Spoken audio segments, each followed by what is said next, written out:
lisons 1 Chronique chapitre 12 au verset 32.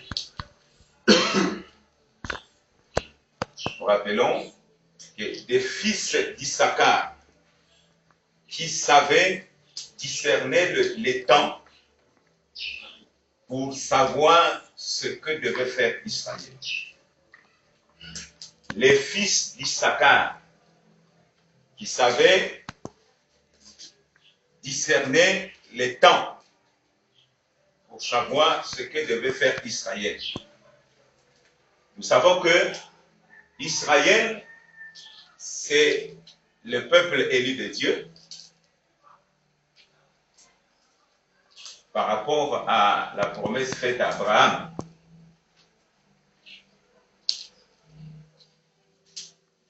Alors, c'est la descendance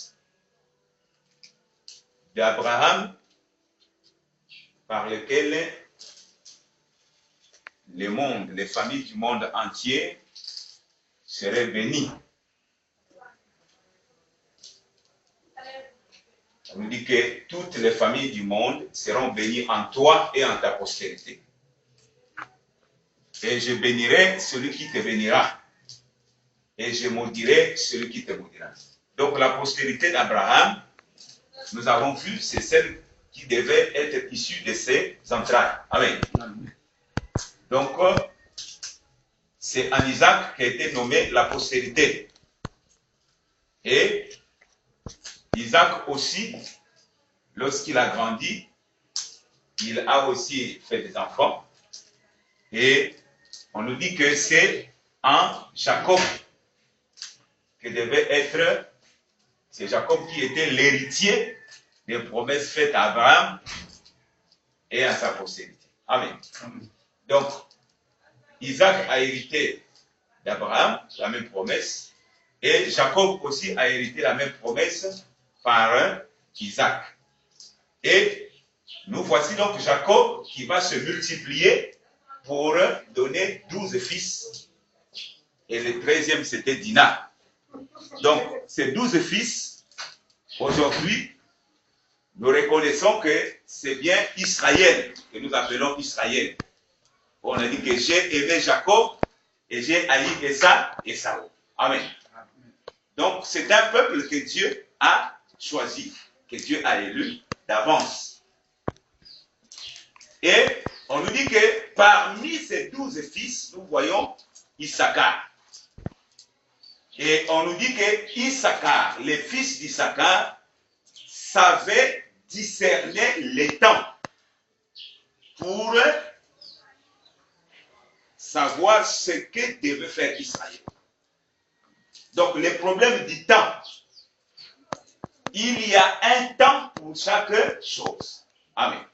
C'est ce que dit Ecclésiaste.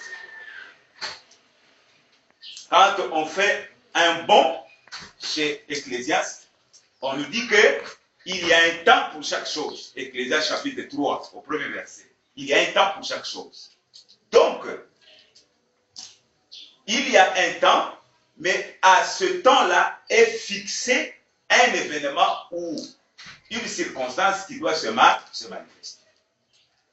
C'est pourquoi, si tu n'as pas le discernement de temps, tu ne peux pas savoir ce qu'il est convenu de faire à ce moment-là. Amen. Amen. Et si tu ne sais pas aussi que la chose qui est attachée au temps ne peut se manifester qu'au temps fixé, pas avant ni après. Amen. Amen.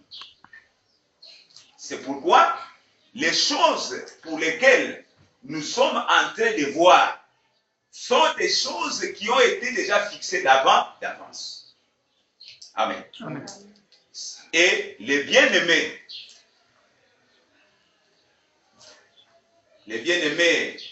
Habakkuk peut se rendre compte que lui aussi, il avait une promesse.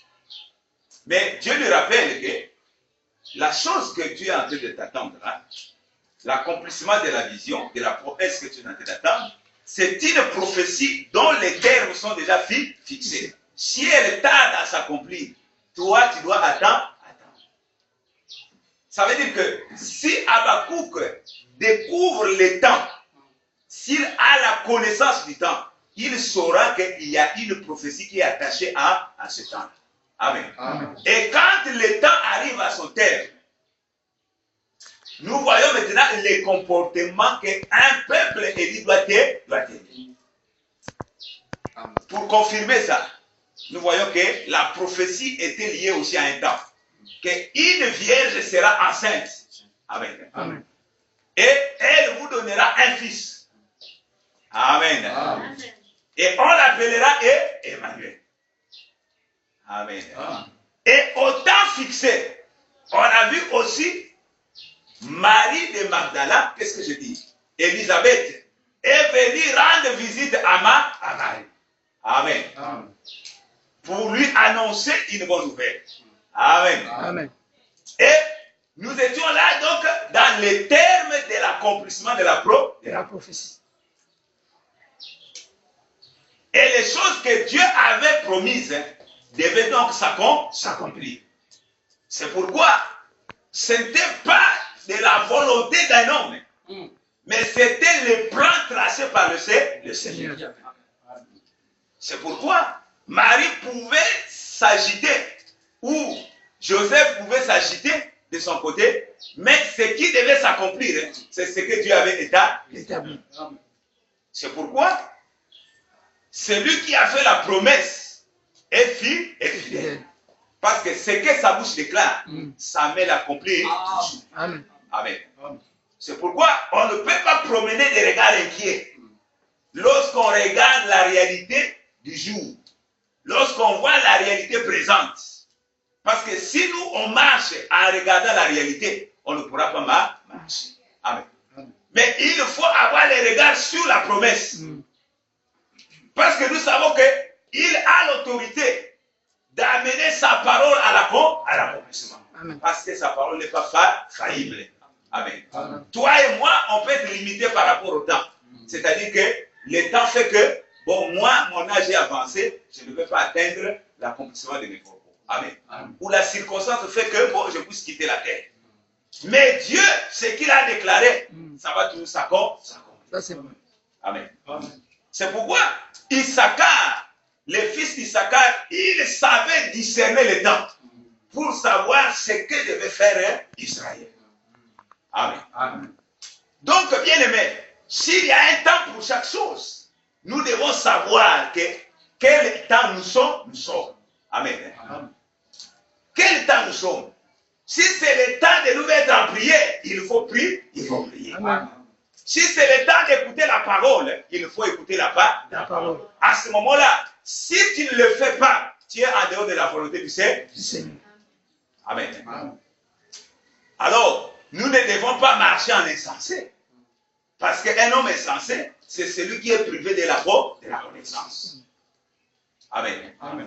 J'ai béni le Seigneur parce qu'il nous a révélé que la crainte de l'Éternel, c'est le commencement de la sagesse et le début de l'intelligence. Amen. Amen. Donc, toi, pour discerner le temps, il faut que la crainte de Dieu soit plantée en toi. Amen. Si tu n'as pas encore connu la crainte de Dieu, tu ne peux pas avoir le discernement du temps. Amen. Amen. Parce que ce n'est pas charnellement qu'on en juge, mais c'est spirituel. Amen. Amen. C'est pourquoi, bien aimé, nous devons toujours connaître le temps. C'est-à-dire avoir le calendrier de Dieu. Le calendrier prophétique.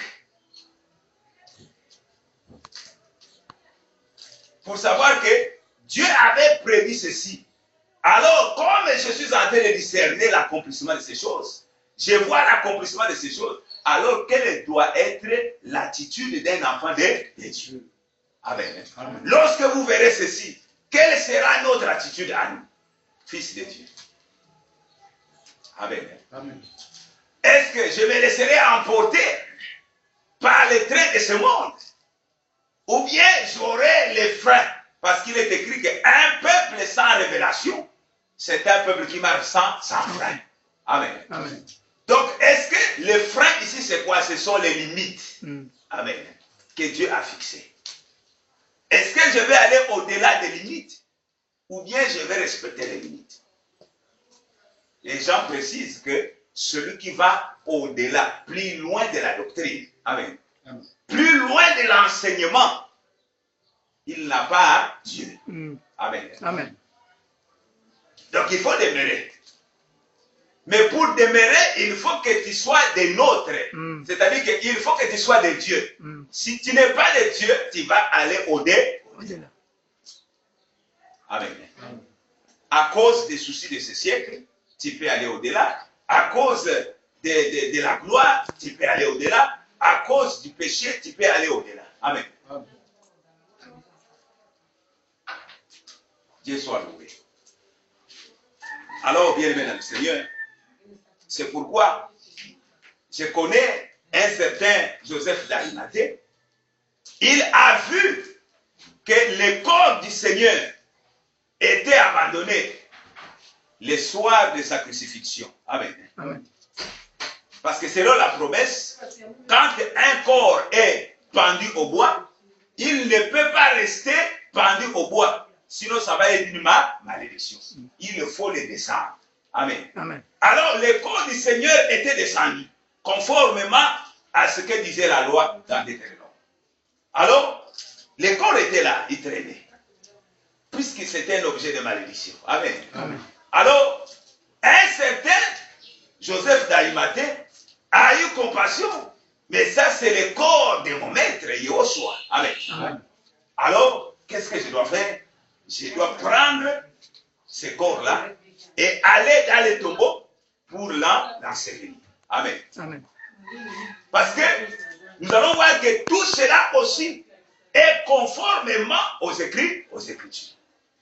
C'est-à-dire que lui, il devait être pendu et être enseveli, puisque l'ensevelissement, bien aimé, c'est pour enterrer le mal. Amen. Amen. Et quand il doit ressusciter, c'est pour la victoire sur les mal. Amen. Amen. Et nous introduire dans une vie nouvelle. Amen. Amen. Alors, mais pour la doctrine, quand il voit le corps de Christ être exposé par compassion, par amour, qu'est-ce qu'on doit faire? On doit lui trouver un abri. Amen. Amen. Parce que tu ne peux pas voir le corps exposé comme ça et toi-même dormir. C'est ce que la piété que David avait manifestée. Lui-même, il s'était construit un palais. Il habitait un palais. Mais l'arche de l'Éternel se trouvait encore chez les Philistins. Amen. Amen. Et lui dit que si ce Dieu-là a fait de moi un roi et m'a installé sur le trône, amen, Amen. j'ai une demeure. Mais pourquoi pas l'arche qui est le symbole de la rencontre du peuple avec son Dieu, qui est la résidence de Dieu, amen, Amen. doit-il être exposé? Amen. Amen. Alors ça, c'est insensé. Amen. Il avait résolu de ramener l'arche de l'Éternel dans la résidence de la cité de David. Amen. En attendant qu'il lui bâtisse un temple. Amen. Amen. Ça, c'est l'attitude que doit avoir tout fils de Dieu. Que quand tu vois les choses du royaume être malmenées, il faut que tu prennes une position digne d'un fils de Dieu. Amen. Amen. Afin que ton Dieu soit Glorifié. Amen. Nous y reviendrons vers la fin. Alors, bien aimé dans le Seigneur, donc par rapport au discernement du temps, nous devons savoir à quel temps nous sommes. Nous sommes à quel temps? Nous sommes à quel temps? Les bien-aimés Paul dit, ce n'est pas le temps de dormir. Amen. Amen. Ce n'est pas le temps de rester dans le sommeil. Mais c'est enfin le temps pour nous de nous réveiller du sommeil. Amen. Amen. Parce que le salut est plus proche de nous que lorsqu'on avait cru, Amen. Amen. Ça veut dire que les maris, les rois, peut apparaître à tout moment. Amen. Amen. Le sommeil correspond à un temps de distraction. Amen. Amen. Parce que le sommeil, ce n'est pas pour les fils de Dieu. Le sommeil, c'est pour la nuit est faite pour ceux qui dorment. Or, nous sommes les enfants du jour et non les enfants de la nuit. Amen. Amen. Alors, si toi, tu continues à dormir, si toi, tu continues à être distrait, c'est que tu seras surpris. Amen. Amen. C'est que tu seras surpris. Or, quand on dit qu'il viendra comme un voleur, mais un voleur, quand il perce la maison de quelqu'un la nuit, il trouve le propriétaire de la maison endormi. Amen. Amen. Et il rentre, il pille la maison et il s'en va. Le matin, quand tu te réveilles, tu te mets en état de veille, tu retrouves comme ça, la maison a été vidée. Amen. Amen. Donc, tu étais dans la distraction. Et cette image-là est prise pour montrer que le retour du Seigneur pour venir enlever son église, amen, correspondra aussi à ce temps-là. C'est-à-dire que comme les maris tardent à venir et les vierges vont commencer à s'assoupir. Amen. Amen. Et les moqueurs aussi se disent que depuis qu'on a dit qu'il revient bientôt, il n'est jamais revenu. Amen. Alors donc c'est un menteur. Et il se rentre maintenant dans la... Ils se mettent maintenant à festoyer dans le plaisir de la chair. Amen. Amen. Alors qu'on leur rappelle que devant Dieu, 1000 ans, c'est-à-dire quand ils comptent selon les hommes, 1000, ça représente devant Dieu comme si Dieu était en train de compter un jour. Amen. Amen. Donc, l'homme dans son humanité, il compte 1000 jours, mais 1000 ans, mais Dieu est en train de compter ça comme un seul jour. Ça veut dire quoi? 1000 ans. Ça veut dire qu'il y a 1 an, 2 ans, 3 ans, 4 ans, 100 ans, 200 ans, 300 ans, jusqu'à 1000 ans. Qui peut subsister jusqu'à 1000 ans?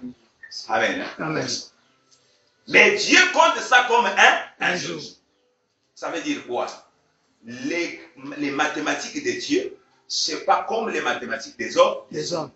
Si tu fais des calculs humains, tu vas tomber dans le chaos. Amen. Alors, c'est Dieu qui détermine le temps. La durée, c'est aussi Dieu qui détermine. Toi, on te dit seulement d'être vigilant et d'être prêt. Amen. Amen.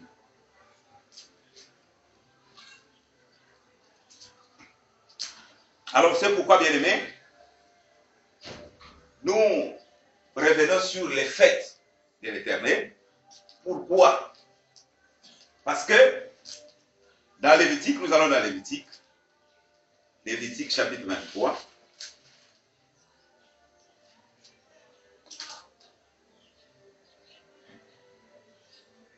Lévitique chapitre 23.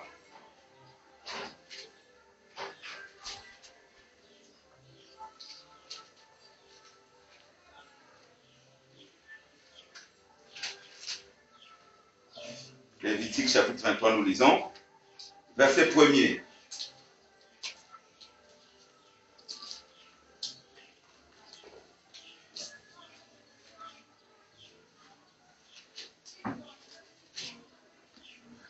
Les fêtes de l'Éternel.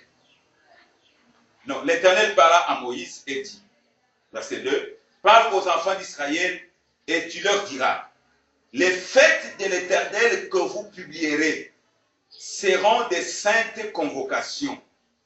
Voici quelles sont mes fêtes. Amen. Amen.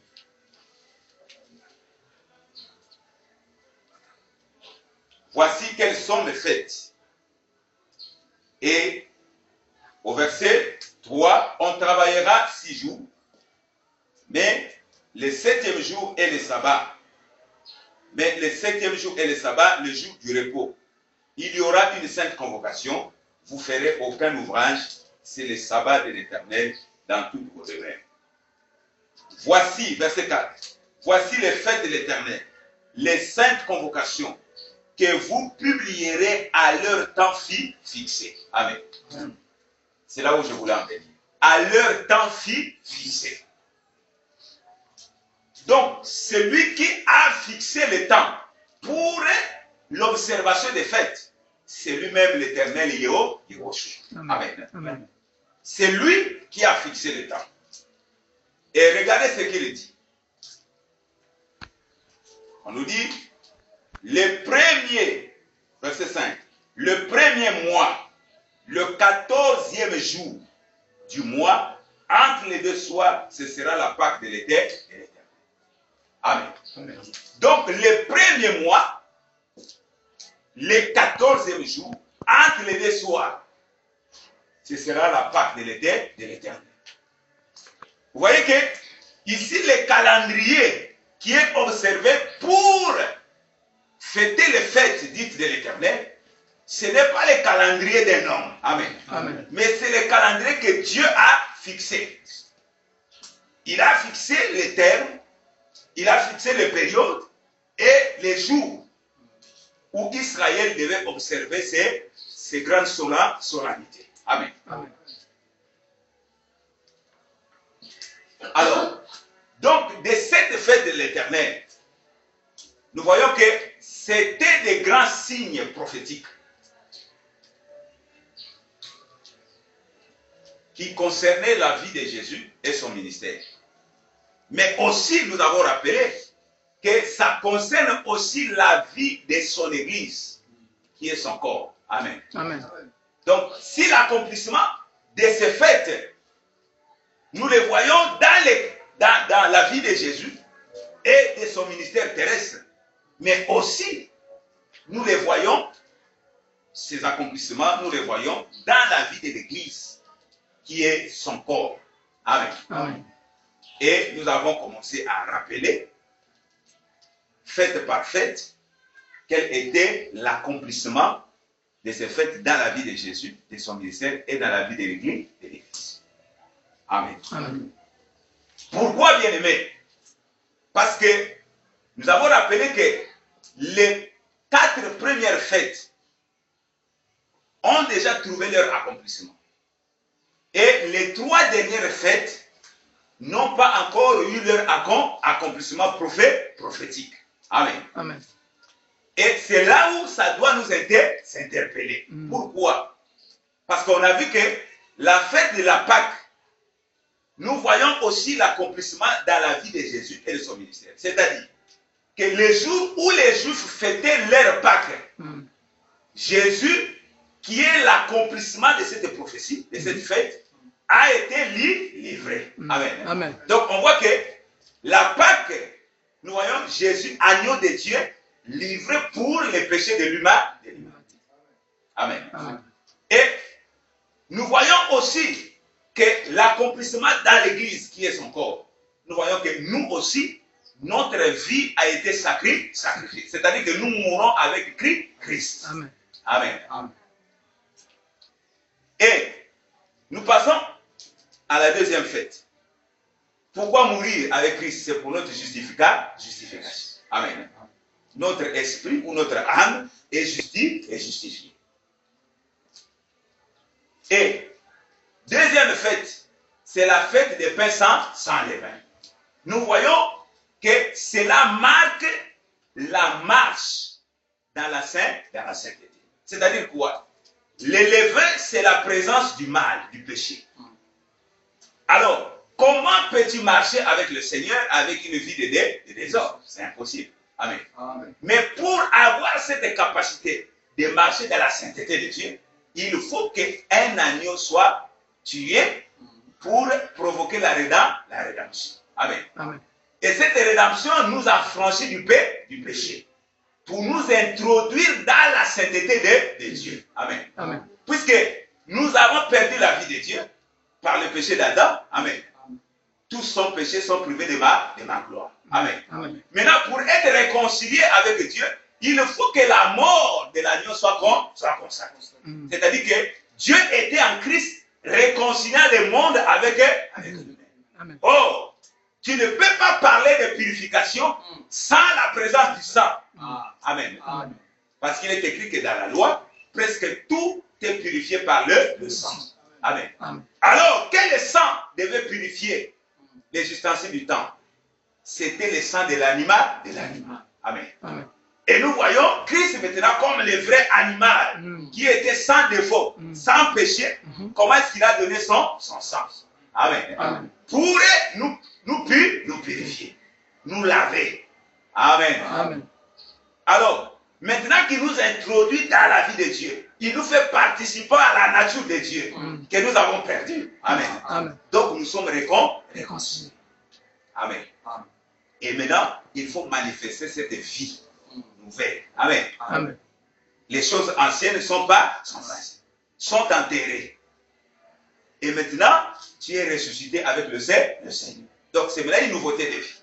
Amen. Amen. La vie des saintetés, Ce n'est plus la vie terrestre, puisque la vie terrestre, tu l'as déjà perdue. Amen. Amen. Tu ne peux pas suivre le Seigneur si tu ne renonces pas toi-même. Parce que celui qui veut sauver sa vie va la perdre. Mais celui qui va la perdre pour le Seigneur, il va la retrouver. Donc, l'amour de la vie charnelle, la vie terrestre, nous la perdons quand nous acceptons de mourir avec Christ. C'est-à-dire que tu crucifies la vie de la chair, pour maintenant la vie de l'esprit puisse reprendre vie. Amen. Amen. Alors, bien aimé, ça, c'est le processus du salut. Maintenant que tu as retrouvé la vie de Dieu, donc tu dois marcher pendant 7 jours. Puisque la fête des pains sans levain compte 7 jours. Le lendemain du sabbat de la Pâque, tu comptes 1 jusqu'à 7. Amen. Amen. Le premier jour, c'est un jour de repos. On doit fêter toujours au lieu que Dieu a indiqué. C'est-à-dire que dans sa résidence, au temple. Et les 6 derniers jours, ça se fête à la maison. Ça veut dire quoi? Ça veut dire que Christ nous a rédemptés. Il a sauvé notre âme, notre esprit. Maintenant, nous revenons dans notre maison qui est notre tente. Amen. En attendant qu'il vienne nous prendre. Amen. C'est-à-dire que l'œuvre de la croix sauve ton âme, mais entre-temps, quoi que tu es avec lui dans les lieux très saints, mais tu dois revenir dans ta maison, continuer la fête. Ça veut dire quoi? Nous devons continuer la marche avec le Seigneur dans notre tente, qui est notre corps. Amen. Amen. Jusqu'à ce qu'il reviendra nous chercher. C'est ce qu'Israël faisait. Le premier jour de la fête, ils sont au temple à Jérusalem. Ils fêtent le premier jour, ils font tous les sacrifices que les recommande la loi, la fête. À ce moment-là, ils repartent chez eux pour les 6 derniers jours de la fête. Amen. C'est ce que ça veut dire. C'est-à-dire que la marche chrétienne doit continuer maintenant individuellement. Amen. Amen. Et cette marche-là doit être avec des pains sans levain. C'est-à-dire qu'une vie sanctifiée, sans paix, sans péché. Amen. Amen. Et la troisième fête, qui est la fête des prémices ou la gerbe agitée, c'est-à-dire quoi? Le lendemain de la Pâque, c'était le 7e jour, un sabbat, et le lendemain, donc le premier jour de la semaine, commençait la fête de pain sans levain, mais aussi la fête de la gerbe agitée. C'est-à-dire que c'était le temps de la moisson, la première moisson, quand tu fais la récolte. La première récolte de ton champ, tu dois enlever la prémisse de Dieu. Amen. Amen. Et cette prémisse-là, c'est une offrande que tu dois présenter à Dieu afin qu'il puisse agréer. Amen. À ce moment-là, tu retourneras dans ton champ pour aller récolter. Amen. Alors, qu'est-ce que nous constatons? Nous constatons que l'accomplissement de cette fête-là en Jésus, qui est le grain de s'élever, quand il tombe, il doit mourir. Amen. Amen. Donc, nous voyons la mort de Jésus. Mais quand il meurt, avant de ressortir, il doit être enseveli. Amen. Et quand il est enseveli, il doit ressortir. C'est ça la résurrection. Amen. Amen. Mais quand le champ ressort, le grain ressort, c'est une plante. Alors, quand on vient faire la cueillette, qui est la récolte de la moisson, la première partie de la récolte, on doit les dédier au Seigneur. Donc, Christ aussi, comme la première plante du champ de Dieu, du nouveau champ de Dieu, Amen, Amen. doit d'abord être recueilli et être présenté au Seigneur. C'est pourquoi au lendemain de sa résurrection, quand Marie vient au tombeau, avant de toucher Jésus, Jésus lui dit, attends, ne me touche pas, parce que je ne suis pas encore monté chez mon Père et votre Père. Parce que là, il accomplissait la fête de la gerbe, qui est la prémisse gerbe agitée. Amen. Amen. Qui doit être présentée d'abord à Dieu.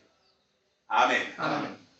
Et quand Jésus a été agréé devant le Père, il est redescendu et il est apparu à plusieurs frères, à Pierre et puis aux autres disciples, et puis à plus de 500 frères. Amen. Amen. Là, on pouvait maintenant les toucher.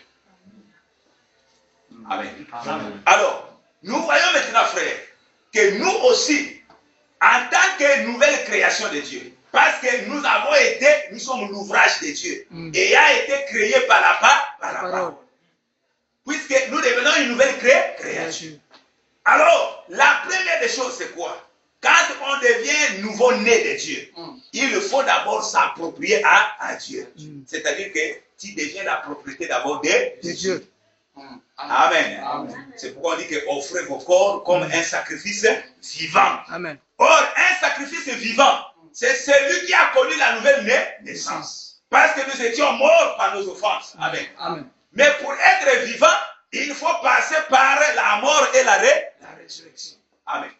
Donc, tu ne peux pas t'offrir à Dieu comme un sacrifice vivant si tu n'es pas passé par la nouvelle naissance. Amen. Parce que la mort le péché nous avait séparés de Dieu. Mais pour être réconcilié, il faut connaître la mort et la résurrection. Amen. Qui est la nouvelle naissance. Amen. Qui est le baptême. Amen. Le baptême physique, c'est par immersion. C'est-à-dire, quand nous sommes plongés dans l'eau, ça c'est notre mort avec le Seigneur. Quand nous mourons avec le Seigneur, c'est que nous sommes plongés dans l'eau. Amen. Amen. Et quand nous sommes sous l'eau, nous sommes ensevelis avec lui sous la terre. Amen. Amen. Ça, c'est l'ensevelissement de la vie passée. Amen. Amen. Et quand nous ressuscitons de l'eau, c'est-à-dire nous sortons de l'eau, c'est une nouvelle vie qui commence dans notre sortie de l'eau. Amen. Amen. Donc, on était morts, ensevelis et ressuscités. C'est pourquoi le vrai baptême, c'est le baptême qui accomplit tous les processus du salut. La mort, l'ensevelissement et la résurrection. Amen. Donc, c'est le baptême par immersion. Amen.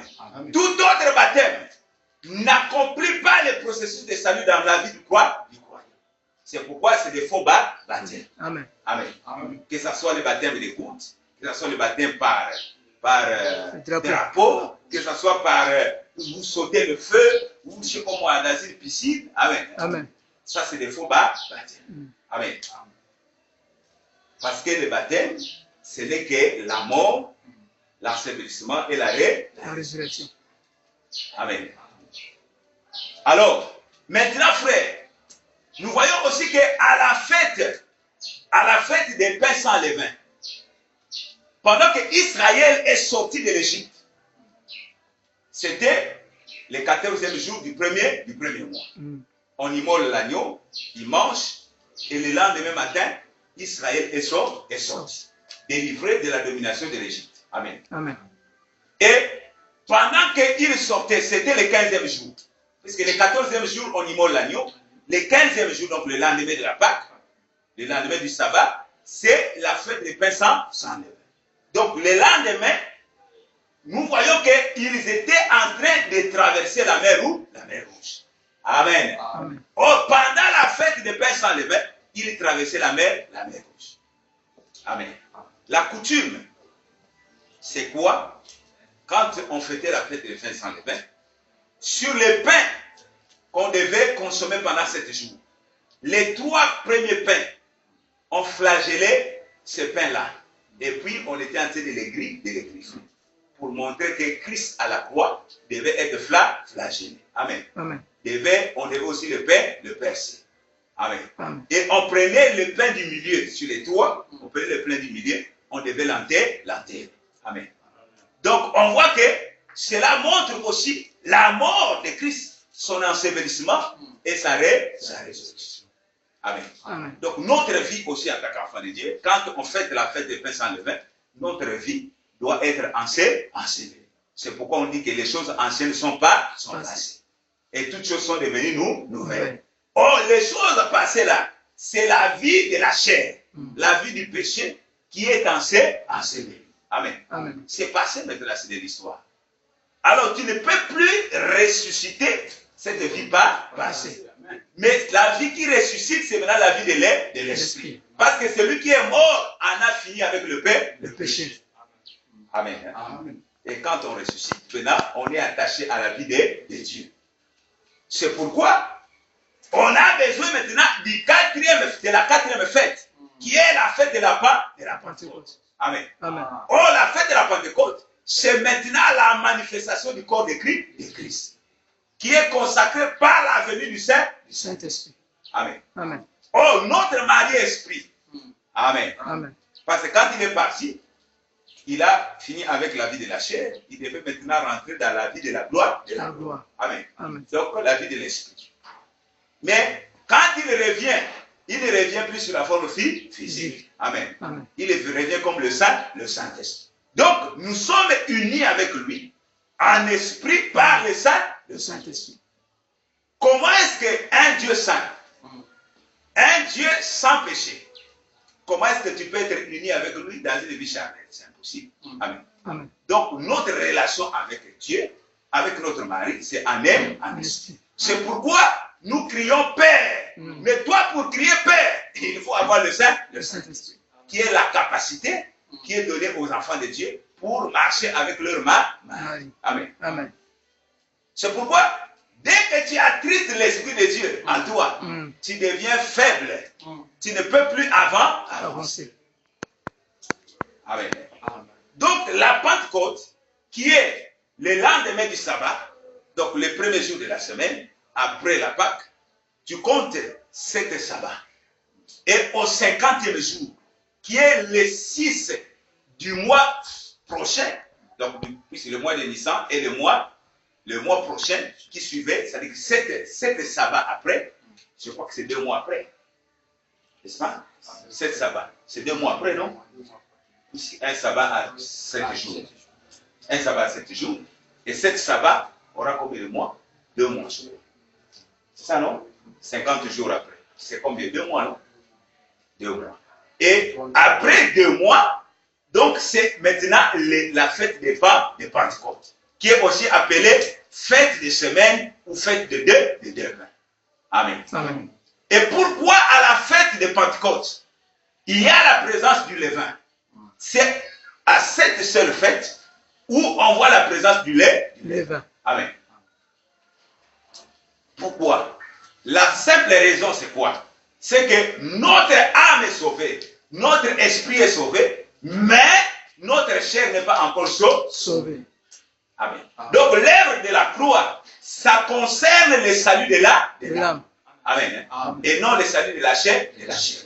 Or la chair est semblable à celle du péché. Amen.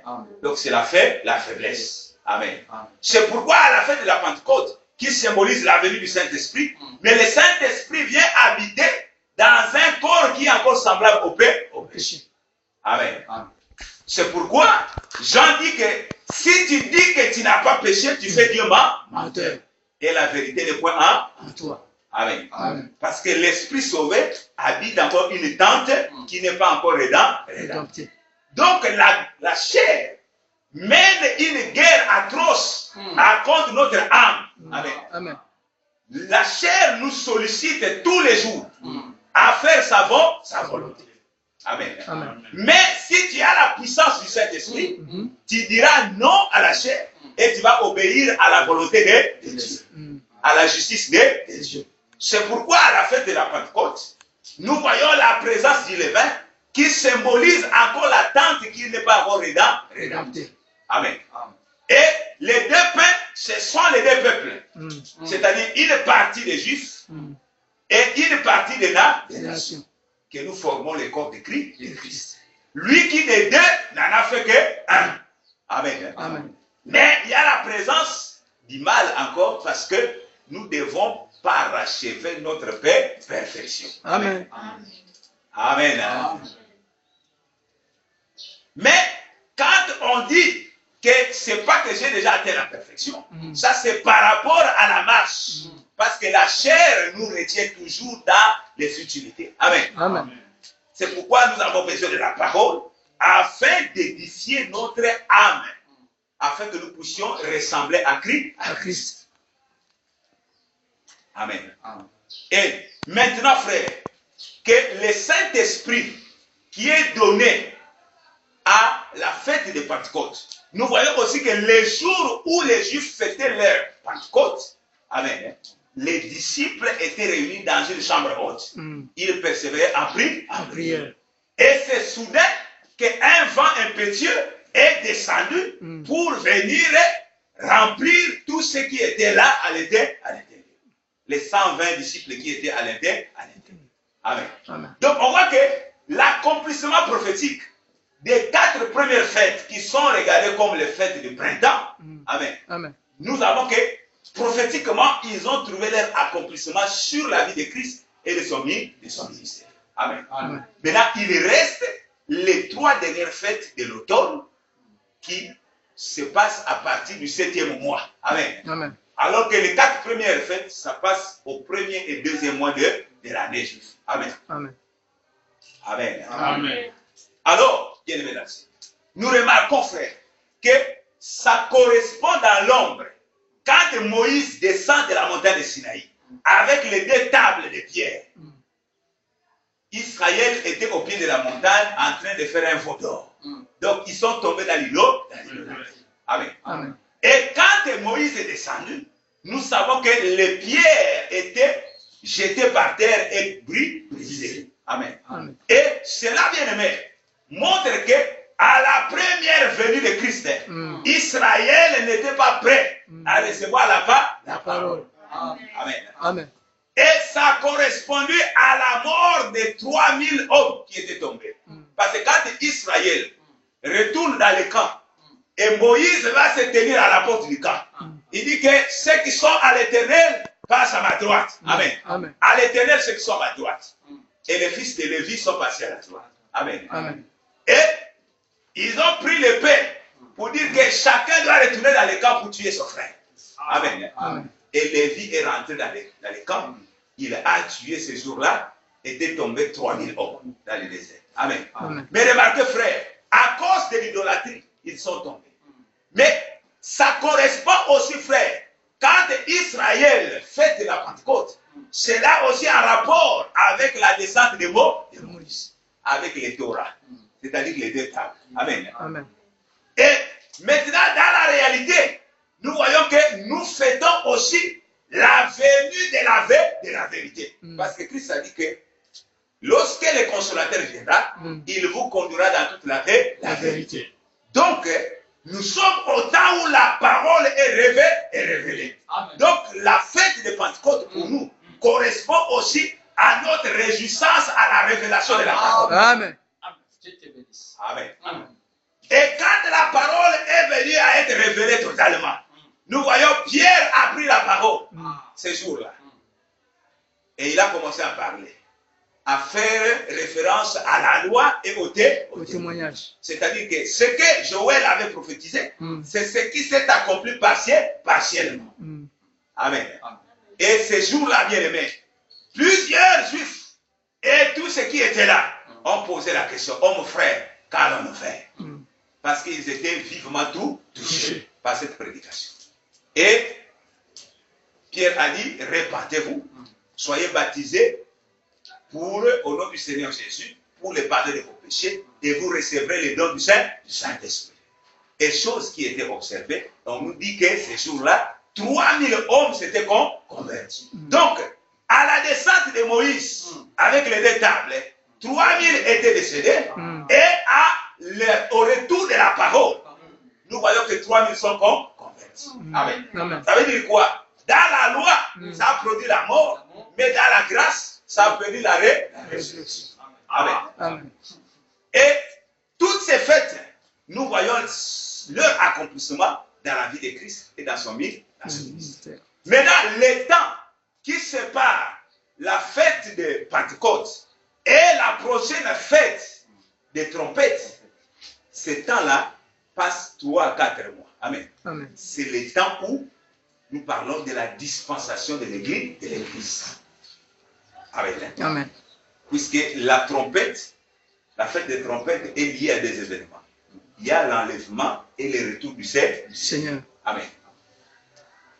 Et la 6e fête, c'est la fête de Kippour, qui est la fête du grand pardon, des grandes expiations, où les boucs à Azazel étaient tués et les boucs de l'Éternel.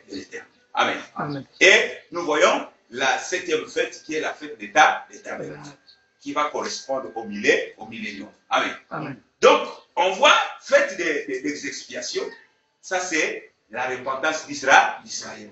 Maintenant, la fête des trompettes, nous voyons l'enlèvement d'abord de l'Église, une partie, partiellement, nous voyons l'enlèvement de l'Église, et la deuxième partie, c'est les grands jours, les grands et redoutables, qui est les jours où Dieu va déverser sa colère pendant la grande tribulation. Amen. Alors, bien aimé dans le Seigneur, nous voyons donc que les temps qui séparent la fête de Pâques, comme on appelle la fête de Pentecôte, et la prochaine fête des trompettes, ces temps-là, c'est le temps où il y a l'abondance vers l'Église. Amen. Mais du côté d'Israël, c'est la sécheresse. Amen. Amen. Ça correspond aussi au temps où Ruth la Moabite, qui est une étrangère, doit rentrer dans les champs de Boaz pour aller glaner les blés. Amen. Amen. Elle doit rester là, au pied de Boaz, jusqu'à ce que les jours soient proches à apparaître. Elle doit quitter les pieds de Boaz. Et nous savons que Paul nous a dit que la nuit est avancée et les jours approchent. Donc, c'est tant que nous sommes en train de travailler ou de moissonner, de récolter, de manger, amen, ça doit correspondre à quelle saison? Puisque Paul a dit qu'en ce qui concerne les temps et les moments, c'est-à-dire les temps et les saisons, nous sommes à la saison d'été, amen, où la fourmi doit amasser, amen, parce que les temps difficiles arrivent. Est-ce que vous avez déjà vu la fourmi travailler pendant l'hiver? Amen. Pendant l'hiver, la fourmi est dans sa tanière. Amen. Amen. Et dans sa cachette. Parce que c'est un temps où il ne peut pas supporter. Amen. Amen. Et nous savons que les temps de colère arrivent. Les temps difficiles arrivent. La grande tribulation arrive. Amen. Amen. Mais l'Église doit avoir la sagesse d'amasser. Amen. Amen. Parce que si tu n'amasses pas, ces jours-là, tu seras dans la honte, frère. Si ça correspond aujourd'hui, par exemple, qui est l'enlèvement, et que tu étais dans la distraction, tu seras dans la honte. Les autres seront pris et toi, tu vas rester. Amen. Amen. Et comme tu n'as pas cru à la bonne parole, comme tu n'as pas obéi à l'évangile pur, qu'est-ce qui va se passer? C'est que quand la bête va commencer à travailler, amen, amen, tu seras séduit. Parce que tu ne pourras pas les contester. Tu ne pourras pas les résister. Avec quelle parole? Avec quel témoignage? Amen. Cela correspond, frère, quand la statuette de Nabuchodonosor était érigée. On a dit que celui qui ne vient pas adorer la statuette, il sera jeté dans les temps de feu. Mais pour refuser, il faut être une race élue. Amen. Sinon, tu vas avoir peur. Et tu vas faire quoi? Tu vas aller adorer. Et c'est ça, tu porteras la marque de la bête. Amen. Amen. Et quel est l'enseignement qui te portera vers l'adoration de la bête? Amen. De l'Antichrist. Mais c'est le faux prêtre, le faux prophète qui va enseigner par des mensonges, par des prodiges, des miracles. Amen. Amen. Puisqu'on dit qu'ils séduiront, s'il était possible, même les élus. Amen. Amen. Mais ceux qui ne sont pas élus, ceux qui n'ont pas l'élection de Dieu, frère, pour croire à la vérité, ils vont se laisser entraîner. Amen. Et alors, quand la colère de Yahushua va se révéler sur les fils de la perdition, tous ceux qui sont rebelles, amen, à la parole de Dieu, ce jour-là, s'ils sont encore vivants, amen, ils seront châtiés. Amen. Ils seront châtiés. Maintenant, pour ceux qui meurent sans espérance de la résurrection, ils vont ressusciter les derniers jours. Amen.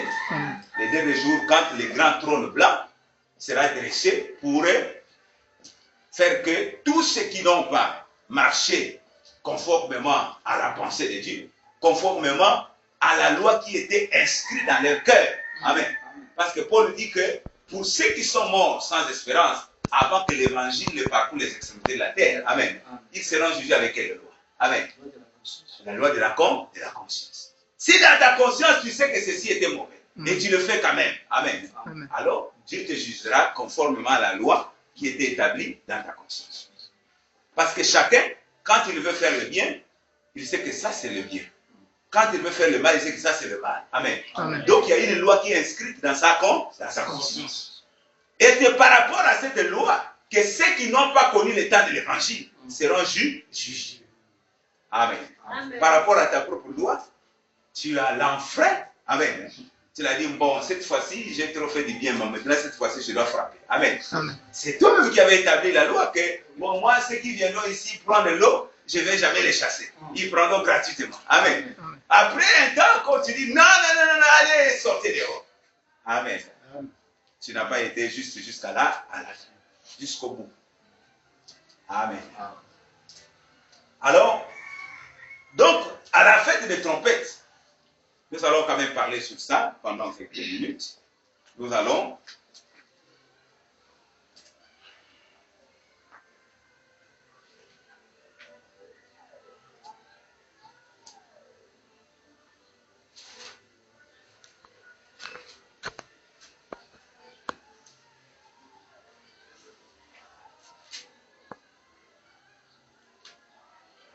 Lévitique 23.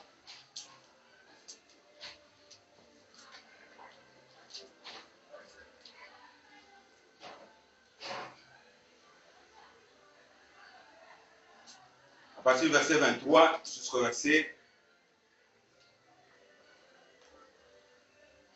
verset 25.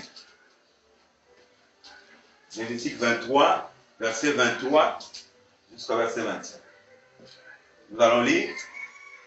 L'Éternel parla à Moïse et dit, parle aux enfants d'Israël et dit, le 7e mois, le premier jour du mois, vous aurez un jour de repos, publié au son des trompettes et une sainte convocation.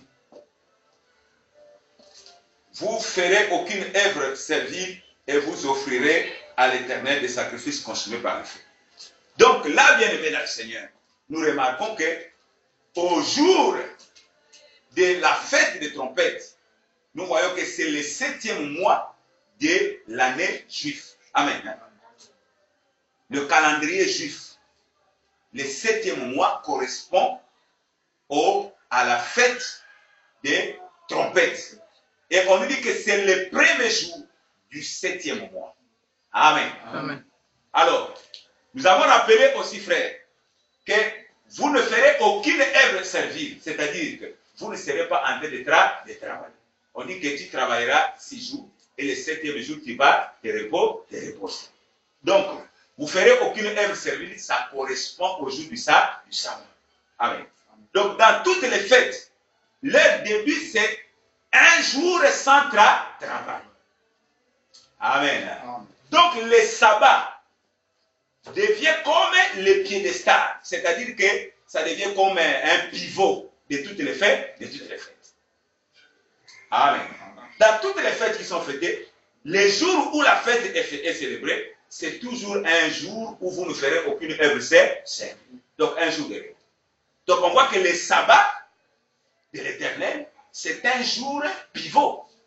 Cela annonce même, préfigure, sinon en préfiguration, ça nous annonce le grand repos que nous allons avoir pendant les milléniums. Amen. Alors, nous voyons que on sonnera la trompette pour faire quoi? Verset 24. Parle aux enfants d'Israël et dit, le 7e mois, le premier jour du mois, vous aurez un jour de repos publié au son de la trompette. Donc, on publie cette fête-là au son de la trompette. C'est ce que nous avons dit, frère. Que pendant la fête des trompettes, il y avait 100 coups qu'on sonnait. Amen. Pour appeler le peuple au rassemblement. Amen. Donc, il y a une série de 11 coups de trompette qu'on était en train de sonner. Amen. Donc, 11 séries de 9 coups de trompette qui est sonné. Amen. Qui sont sonnés. Et ça correspond à combien? À 99. 19. Amen. Et la dernière, ou le dernier coup de trompette, c'était le 100e coup de trompette. Amen. C'est ce que Paul dit, qu'à la dernière trompette. Amen. À la dernière trompette. Parce que si la dernière trompette ici correspondait aux 7 trompettes d'Apocalypse, alors nous savons que les trompettes, les coupes et les fléaux parlent que du jugement. Or, à l'enlèvement de l'Église, nous ne sommes pas encore au temps du jugement. Donc, la dernière trompette de Paul dans 1 Corinthiens 15, 51 53 ne parle pas des trompettes du jugement. Amen. Amen. Mais ça annonce la miséricorde qui est la récompense. Amen. Donc, on sonnait la trompette. Et vous savez, frère, que la trompette, quand elle est sonnée, c'est pour appeler le peuple au rassemblement. Donc, convoquer, quand nous sommes convoqués, comme ce matin, on a été convoqués. Ça veut dire que Dieu t'a appelé au rassemblement. Amen. Parce qu'il y a la trompette qui va être sonnée, la parole qui sera prêchée, qui est le son de la trompette. Amen. Amen. À ce moment-là, c'est pour que tu puisses écouter l'instruction que le Seigneur va te donner. Amen. Amen. Qui est nécessaire pour la marche. Amen. Amen. Soit c'est un avertissement que le Seigneur va donner, nécessaire pour la marche. Amen. Ou bien c'est des miséricordes, ou bien c'est des bénédictions que le Seigneur va annoncer. Amen. Amen. Nécessaire pour notre existence. Amen. Amen. Amen. Donc, convocation solennelle, c'est toujours au son des trompettes. C'est pourquoi, dans Psaume 83, je crois, où il est écrit que heureux le peuple qui connaît le son de la trompette. Quand tu connais le son de la trompette, on sait que la trompette, quand elle sonne avec éclat, il s'agit de ceci. Quand il sonne sans éclat, il s'agit de ceci. Quand il sonne avec éclat prolongé, il s'agit de ceci. Donc tu connais le sens et distinguer les sons. Amen. Ça nous appelle oration. Ça nous appelle à décamper, c'est-à-dire qu'au départ, à l'exode. Ça nous appelle à la guerre. Amen. Amen. Et le peuple doit connaître. C'est pourquoi Paul dit, si la trompette rend un son confus, comment le peuple se préparera au combat? Amen. Et c'est la maladie aujourd'hui. La trompette ne rend plus un son clair. Mais le son est con. Donc le peuple ne sait plus se positionner. Amen. Amen. Partout. C'est vrai, Dieu est omniprésent. Amen. Amen. Mais le son n'est pas clair. Amen. Amen. Parce que est-ce que tu me dis que là où l'autel, là où l'assemblée de Dieu est réunie, amen. Amen. Si l'autel est renversé, est-ce que Amen. Amen. Parce que Dieu ne descend que sur l'autel. Amen. Or, Élie, s'il n'avait pas rétabli l'autel, que Jézabel avait renversé, amen. Amen. Dieu ne devait pas revenir. Amen. Amen. Parce que Dieu n'était pas dans les 10 commandements. Amen. Amen. Mais les 10 commandements réglaient la vie du peuple avec son Dieu. Mais l'amour de Dieu vers son peuple, il n'existait pas dans la loi. Amen. Mais la loi enseignait l'amour. Amen. Amen. Alors, mais où est-ce que le peuple devait rencontrer Dieu? Le peuple devait rencontrer Dieu sur l'autel. Sur l'autel. Amen. Amen. Donc, toutefois que le fondement de l'autel est renversé, alors Dieu aussi, la communion avec Dieu est coupée. Amen. Amen. C'est pourquoi, avant de communier avec Dieu, il faut vérifier si l'autel est debout. Amen. Amen. Dieu te bénisse. Amen. À ce moment-là, Là, je marche. quand Élie est venu, il a compris que l'autel était renversé. C'était maintenant l'autel de Baal qui était érigé. Or, dans une localité, il ne peut pas y avoir des autels. Ah, c'est ça. Ou c'est l'autel de l'Éternel, ou c'est l'autel de Baal. Amen. Amen. Amen. Puisque nous croyons à un Dieu unique, ça veut dire que si il y a un autel qui existe encore, ça veut dire que vous avez laissé Jézabel séduire le peuple. Amen. Amen. Celle qui se dit prophétesse. Amen. C'est ça le sens maintenant de la doctrine, qui marque la différence entre les églises et toutes les communautés. Si la doctrine est renversée, si la doctrine n'est pas conforme à la pensée de Christ, amen. À ce moment-là, ça c'est des ajouts qui deviennent maintenant l'antichrist. Amen. Parce que tout ce qu'on ajoute devient du mal. Du malin. Amen. Amen. Amen. Et à Moïse, il était rappelé que fait d'après le modèle que tu as fait sur la montagne. Amen. Amen.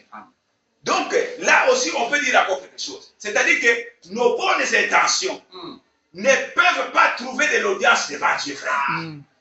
Quoique David avait eu une bonne intention de ramener l'arche de l'Éternel dans la cité de Dieu. Amen. Amen. Dans la cité de David. Mais c'était une bonne intention. Amen. Amen. Mais sur quelle forme ou dans quelle manière cela devait trouver son accomplissement? Fallait maintenant vérifier la loi. Amen. Or, Moïse n'a pas vérifié la loi. Amen. Il a eu une bonne intention, mais il n'a pas vérifié la loi. Qu'est-ce qu'il a fait? La loi disait quoi? La loi disait que l'arche doit être transportée par les Kéatites. Amen. Amen. C'est-à-dire par les sacrificateurs. Sacrificateur. Amen.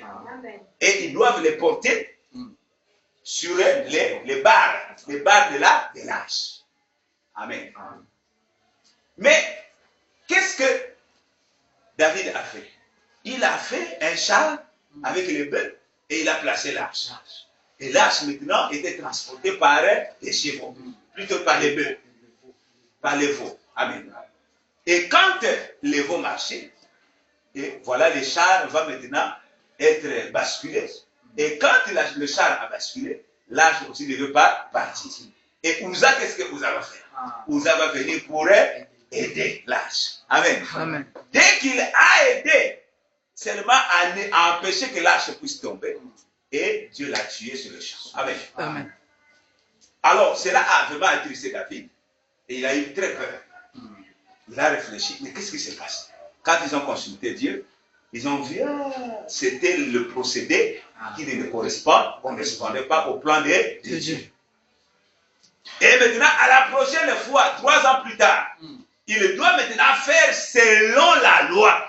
Donc, il est parti voir les sacrificateurs et tous ceux qui gardent la loi, la science de Dieu, pour voir comment est-ce qu'on doit ramener l'arche. C'est à ce moment-là où on a dit que c'était porté par les sacrificateurs. Il a tenu la tête, il a dit, mais non, là, ils l'ont fait conformément à la justice. Amen. Et quand ils l'ont fait rentrer cette fois-ci, c'était avec succès. Ça veut dire quoi? Ça veut dire que tu peux avoir une bonne intention, mais il faut vérifier aussi, est-ce que tes intentions-là, c'est conforme à la pensée de Dieu. Sinon, tu veux bien faire, mais Dieu est en train de te voir que tu es en train de faire mal. Donc, ce qui compte devant Dieu, ce ne sont pas nos bonnes intentions, mais c'est sa propre parole. Amen. Amen. Ça, il faut vraiment le retenir. Et donc, nous voyons que au jour des trompettes, la trompette est sonnée et le peuple vient au rassemblement. Quand le peuple arrive au rassemblement, nous voyons maintenant que, conformément à la pensée du Seigneur, la trompette sonne, appelle le peuple au rassemblement. Donc, la grande retrouvaille. Amen. Or, nous savons, frère, que notre grande retrouvaille, aujourd'hui, là, c'est dans le corps de Christ. C'est-à-dire quoi? Nous allons vérifier cela rapidement. Jean 11. Jean 11.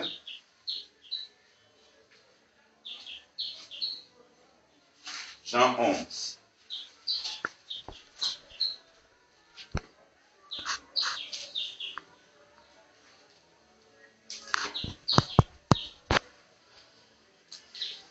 Jean 11 à partir du verset 49 à 53. Jean 11, 49 à 53. Nous lisons. L'un d'eux, Caïphe, qui était souverain sacrificateur cette année-là, leur dit, vous n'y comprenez rien, vous n'y comprenez rien. Vous ne réfléchissez pas qu'il est dans votre intérêt qu'un seul homme meurt pour le peuple et que la nation entière ne périsse pas. Verset 51. Or, il ne dit pas cela de lui-même, mais étant souverain sacrificateur cette année-là, il prophétisa que Jésus devrait mourir pour la nation. Verset 52. Et ce n'était pas pour la nation seulement, c'était aussi afin de réunir en un seul corps les enfants de Dieu dispersés. Amen. Amen. Donc, quand nous sommes dans le corps, nous sommes déjà rassemblés, frères. Dans la foi, nous sommes rassemblés dans le corps de Christ. C'est ça l'église. Amen. Amen. C'est ça l'épouse. La réunion des fils de Dieu qui étaient dispersés à cause du péché. Amen. Amen. Ça, c'est d'abord la première dispersion. La première dispersion, c'est quand tu pêches, Dieu fuit la présence, la communion que tu avais avec Dieu. Dieu fuit, Dieu part. Amen. Donc tu restes Ikabo. À ce moment-là, Esaïe dit que nous étions errants, ça et là. Amen. Nous étions errants, chacun suivait sa propre voie. Mais nous étions donc dispersés.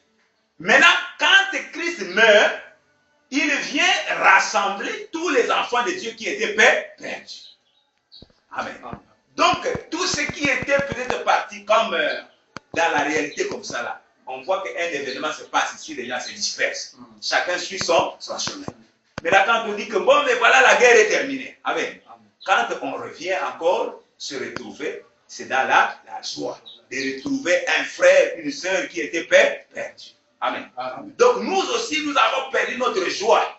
Mais quand nous nous réunissons en Christ, on doit retrouver cette joie-là, frère. Amen. Il est dit qu'il est doux et agréable pour les frères de demeurer ensemble. C'est pourquoi on dit que je suis dans la joie quand on me dit allons dans la maison de l'Éternel. Amen. Amen.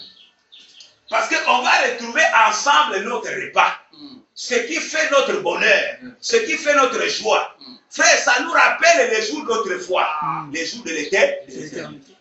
Amen. Amen. Amen. Alors, donc nous sommes réunis en Christ. Donc le sang de Christ, c'est la trompette qui a sonné pour rassembler tous les fils de Dieu qui étaient dispersés à cause du péché d'Adam. Amen. Amen. Donc nous sommes réunis dans le corps. Maintenant, dans les jours d'aujourd'hui, c'est-à-dire dans les jours de la doctrine, dans notre marche, quand la trompette sonne, tu viens maintenant te rassembler autour du cadavre. Amen. C'est-à-dire que l'aigle, tu vas le retrouver que là où il y a un corps, il y a un animal qui est mort. Amen. Afin qu'il puisse manger la chair et boire le sang. Donc notre rassemblement, c'est autour de notre corps, qui est le corps du Seigneur. Amen. Afin que nous puissions consommer sa chair et boire son sang. Maintenant, si tu retrouves quelqu'un autour d'un corps qui n'est pas le corps du Seigneur, amen, ça veut dire que ça, ce n'est pas des nôtres. Celui-là n'est pas des nôtres. Mais un fils de Dieu, un aigle, il doit se retrouver seulement là où il y a une viande fraîche. Et là où il y a le sang frais qui est en train de couler. Amen. Amen. La chair, c'est quoi? La chair, ce n'est que la lettre. Or, la lettre tue. Amen. Et le sang, c'est quoi? Le sang, c'est l'esprit. Or, l'esprit vivifie. Amen. C'est pourquoi le ministère de la lettre, qui est le ministère de la loi, n'a amené personne à la paix, à la perfection. Plutôt, elle a conduit beaucoup à la mort et à la condamnation. Mais le ministère de l'esprit, qui est la grâce, est venu expliquer les choses que Moïse n'a pas pu expliquer. Amen. C'est ça qui donne la vie. Amen. Donc, à la loi et au témoignage, si on ne parle pas ainsi, il n'y aura pas le salut pour le peuple. Amen. Alors, un autre, pour simplifier encore le langage, on peut dire que manger la chair et boire le sang, c'est faire seulement à la loi, c'est-à-dire que vous prenez l'écriture, mais comme l'écriture est inspirée, il faut donc un esprit de Dieu pour donner la révélation. Amen. S'il n'y a pas de révélation, alors tu vas mourir. Amen. Pour comprendre encore ça, remarquez, Jean dans la vision, il voit une femme assise sur les grandes eaux. Amen. Ça c'est dans la vision. Mais dans la réalité, il faut maintenant interpréter. Or, dans l'interprétation, on lui donne maintenant que la femme là, c'est Babylone. Amen. Donc ça change de forme.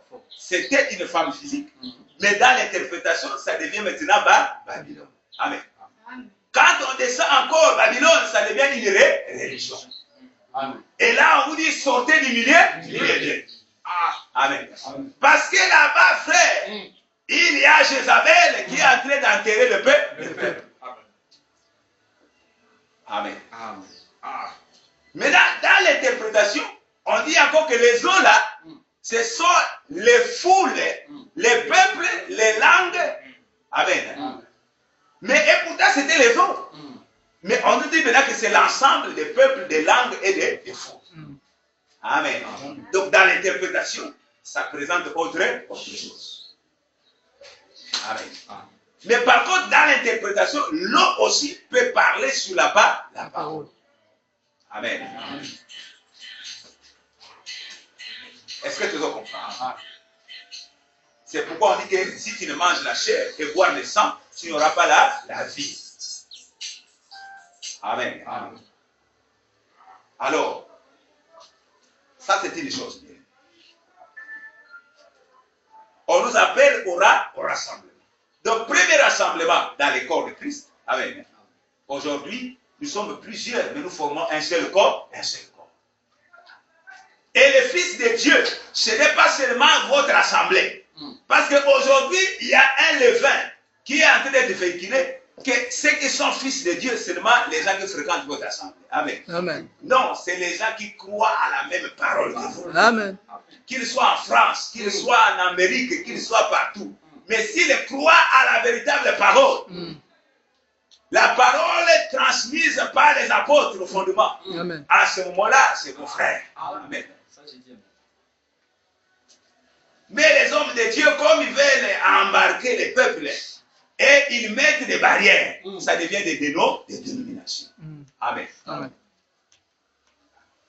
Ça dit que les propriétés privées, là-bas, tu ne peux pas rentrer parce que c'est une propriété privée. Amen. Amen. Comme les pharisiens, et ils ne pouvaient pas accepter que Jésus puisse aussi parler de la part de Dieu. Amen. Ils se disaient défenseurs de Moïse. Mais ils défendaient mal Moïse parce qu'ils étaient assis sur la chair de Moïse. C'est-à-dire qu'ils sont assis sur l'enseignement de Moïse, mais ils ne savent pas que Moïse a témoigné de la venue de Christ. Maintenant que le Christ est apparu en chair et en os, au lieu maintenant de les recevoir, non, ils sont en train de les fermer maintenant. Amen. Ils sont en train de l'empêcher. Parce qu'ils avaient la loi, mais une loi sans explication. Amen. Moïse lui-même avait dit que Dieu, au temps fixé, suscitera un autre prophète comme moi. Et c'est lui qui vous donnera la réponse à la demande que vous fîtes à Dieu à Horeb. Quelle était cette demande-là, frère? Quand Dieu parlait, le peuple écoutait les tonnerres. Amen. Et ils ont dit devant ce spectacle-là, ah Moïse, vraiment, on risque de mourir si on fait encore quelques temps. Amen. Donc toi dis à ton Dieu, oui, nous avons compris qu'il est vivant, mais toi, reçois-toi les révélations et toi tu viendras nous expliquer. Dieu a dit, ok, j'ai compris votre demande. Amen. Et Dieu a dit, oui, j'ai écouté leur réaction, mais toi Moïse, transmets ceci. Or, quand Dieu maintenant transmet, ce n'est plus une loi expliquée. C'est une loi scellée. Et Moïse n'a pas donné l'explication. Il a donné la loi brute. Maintenant, quand il devait mourir, il va maintenant dire ceci. Au temps fixé, Dieu vous suscitera un autre prophète comme moi. Et lui maintenant, il vous donnera l'explication de la demande que vous faites à Dieu, qu'on ne fait pas écouter Dieu. Amen. Puisque vous étiez en train d'écouter les tonnerres. Or, quand tu écoutes les tonnerres, tu ne comprends pas. Il faut maintenant qu'il y ait l'explication pour que tu écoutes distinctement. Amen.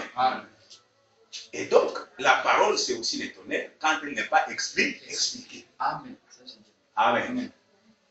Quand elle n'est pas expliquée et comprise, ça devient comme un tonnerre. Amen. Qui est différent des tonnerres des trompettes qui seront sonnées. C'est lui que Branham dit que les 7 tonnerres sont réunis. Ça, c'est autre chose. Amen. Alors, donc nous voyons que c'est le grand rassemblement. C'est là où il est écrit dans Habakkuk, dans Amos, que Israël, Amos 4, verset 12, Israël, prépare-toi à la rencontre de ton mari. Ça veut dire quoi?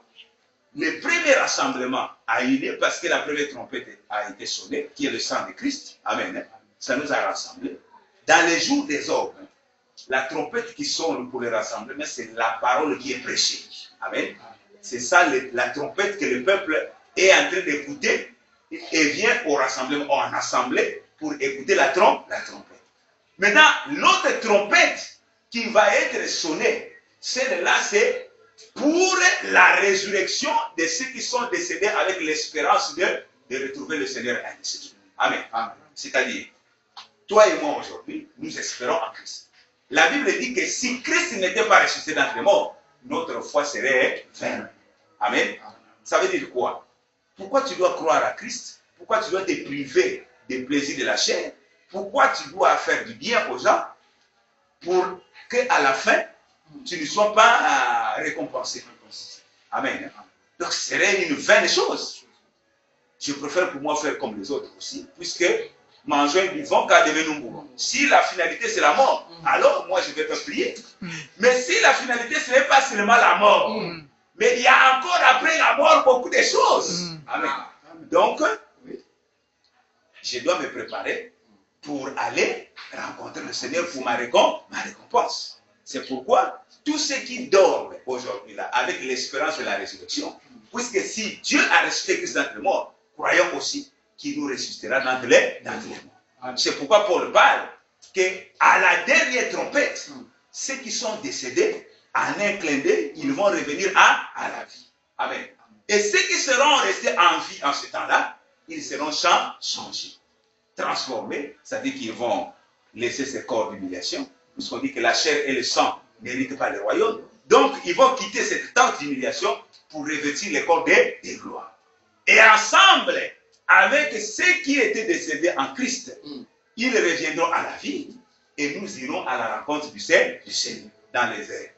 Amen. Amen. Pour nous introduire maintenant dans les noces. Amen. Qui correspond à Isaac qui prend Rebecca dans les champs pour aller dans la tente de Sarah, où ils vont fêter leur union. Amen. Leur mariage. Alors, nous aussi, frères, nous sommes en train de nous préparer parce que la trompette qui sonne là, c'est pour préparer la rencontre du Seigneur. Parce que tu ne peux pas rencontrer un Dieu saint avec les sous. Tu dois te préparer. Amen. Donc la parole de Dieu est là pour que nous puissions atteindre la stature parfaite. Amen. C'est ça aussi Lazare qui sort du tombeau, mais il a encore des bandelettes. Amen. Des vêtements qui les souillent, qui l'empêchent à marcher, à manifester vraiment la vie. Amen. Donc, il faut que les apôtres puissent les délier. Amen. Jusqu'à ce qu'ils retrouvent sa forme. Amen. Or, retrouver sa forme, c'est ça la stature parfaite. Parce que Dieu est saint, il faut que nous aussi nous soyons saints. Mais ce jour-là, l'Église doit être présentée sans tache ni ride. Amen. Les taches, ce sont nos fautes. Amen. Les rides, c'est ça les mauvaises œuvres qui nous empêchent. Parce que la vraie beauté, bien aimé, ce n'est pas la beauté physique. Amen. La beauté que Dieu attend, ce n'est pas la beauté physique. La beauté physique est vaine. Amen. C'est la vanité. Tu peux rechercher cette beauté-là, mais tu seras déçu. Pourquoi? Parce que tu seras frappé par la loi du temps. Amen. Plus que le temps passe, plus toi tu vieillis. Tu es comme une fleur. Quand elle sort, elle a l'éclat. Mais quand le soleil va commencer à frapper, elle fane et elle perd son éclat. Amen. Alors, si c'est avec l'éclat physique que tu seras enlevé, amen. Mais sache-le que à ta vieillesse, tu as déjà perdu l'éclat. Amen. Tu présentes les rides déjà. Amen. Donc, ce n'est pas la beauté physique. Parce que la chair et le sang n'héritent pas le roi. Alors, quelle est donc la beauté que Dieu est en train de rechercher? C'est notre sainteté. Amen. C'est la pratique totale de la parole. Parce que ça reflète son identité. Amen. Et c'est la preuve que nous sommes sauvés. Parce que celui qui est sauvé, ça veut dire quoi? La mort de l'agneau consacre sa délivrance. Amen. Tu es libéré de l'esclavagisme du péché, du diable, du monde et de la chair. Amen. À ce moment-là, tu es libre à l'égard de la chair. Paul dit que nous sommes plus redevables à la chair. À ce moment-là, donc, tu as la liberté de manifester la vie de Dieu. Amen. C'est la preuve que tu es sauvé. Mais si tu n'arrives pas à manifester la vie de Dieu, donc quoi? Tu as encore l'amour terrestre. Amen. On nous dit, n'affectionnez pas les choses de la terre, mais affectionnez les choses d'en haut. Donc, aimez les choses d'en haut, qui sont les choses de l'esprit. Amen. Et l'affection du monde, c'est inimitié contre le Seigneur. Donc, tu ne peux pas dire, j'aime Dieu, mais tu es en train de marcher à la manière des païens. Amen. Non, nous aimons Dieu avec l'amour de Dieu, pas avec l'amour terrestre. C'est pourquoi il dit que l'amour de Dieu a été répandu dans nos cœurs. C'est pourquoi Israël ne pouvait pas aimer Dieu. Ils n'avaient pas l'amour de Dieu. Ils avaient l'amour terrestre, l'amour de l'homme. Il est charnel, il est diabolique. Il ne trouve que son intérêt. Il ne regarde qu'à son intérêt. Tu ne peux pas aller au-delà des frontières, jamais. Amen. C'est cet enseignement diabolique-là qui retient les enfants, beaucoup d'enfants de Dieu. Ils ne peuvent pas faire au-delà de leurs frontières. Non.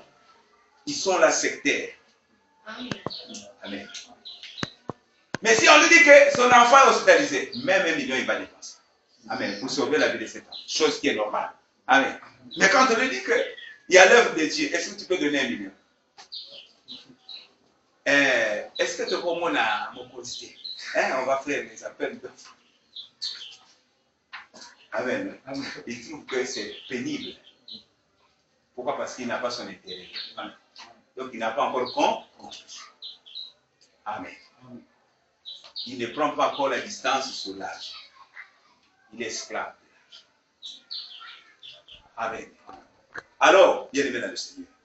Donc, à la dernière trompette, les morts en Christ ressusciteront. Nous allons le voir. 1 Corinthiens, chapitre 15, verset 51 à 53. 1 Corinthiens, chapitre 15, 51 à 53. Nous allons marquer un point de vue là. Voici, je vous dis un mystère.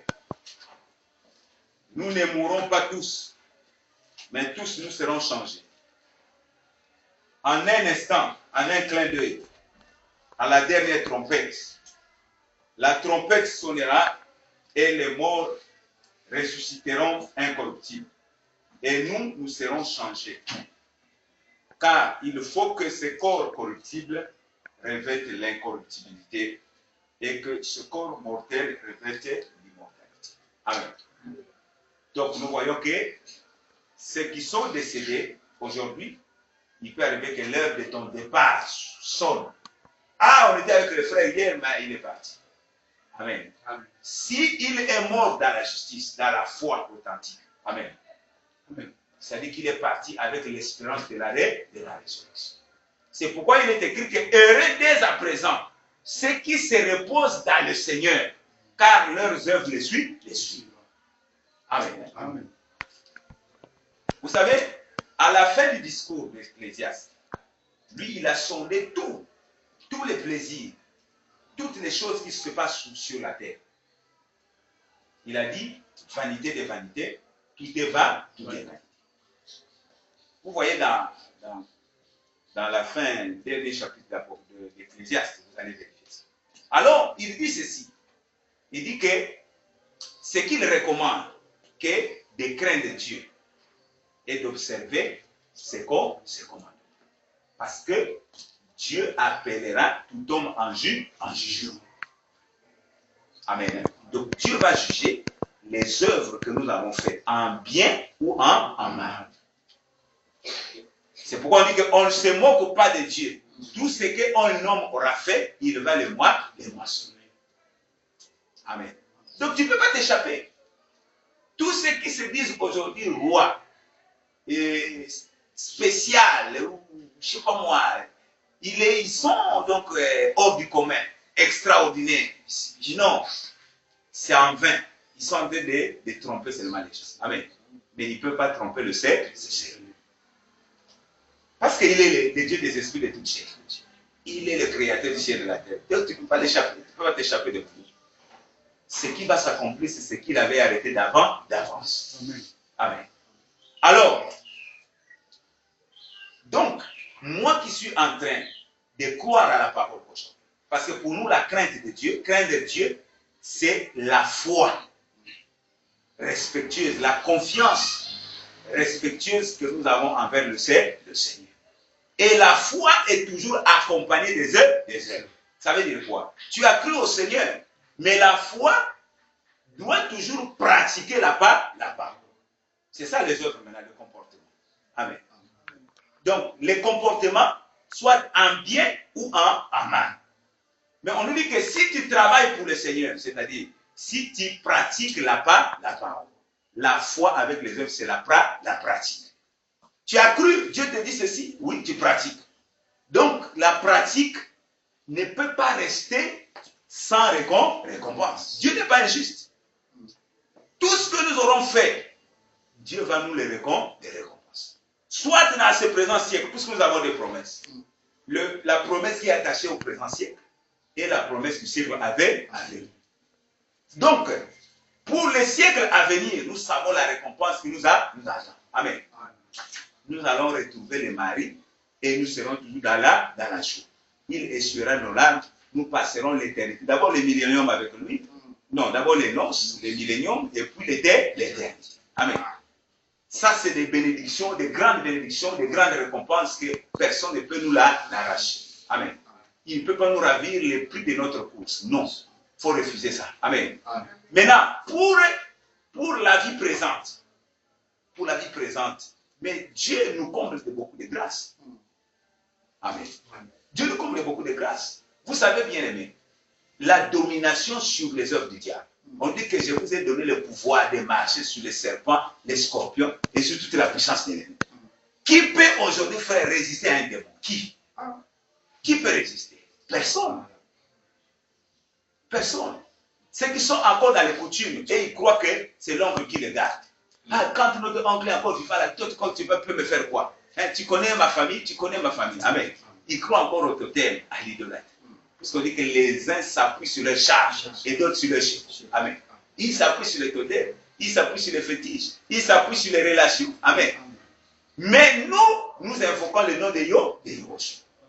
Amen. Amen. Alors, si tu t'appuies sur le Seigneur, il est le secours qui ne manque jamais dans la détresse. Amen. Quand tu gémis, frère, tu l'invoques, il va répondre. Amen. Et quand il répond, il vient pour combattre.